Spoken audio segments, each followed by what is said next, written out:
Magandang araw po sa inyong lahat.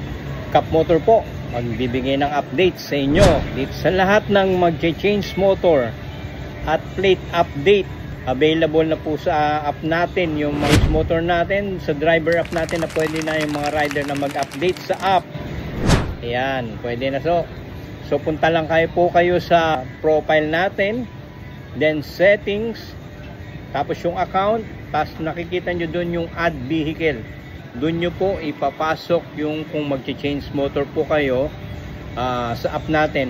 Then hintayin nyo po yung text 24 to 48 hours para pumunta kayo dito sa office para ma-check natin yung vehicle ninyo.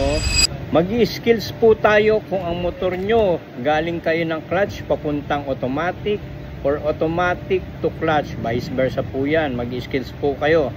Then yung galing ng mababang CC papuntang mataas na CC o kaya 125 to 160, mag-i-skills po tayo. Yung 160 to 125, ganun rin po, mag-i-skills po tayo.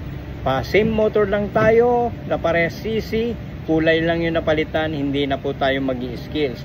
Kung click 125 gamit nyo at papalitan nyo rin ang click 125, hindi na mo tayo mag-i-skills. Yun lang po ang update. Kung gusto nyo po itong video na to, paki-follow, like, and share na lang po.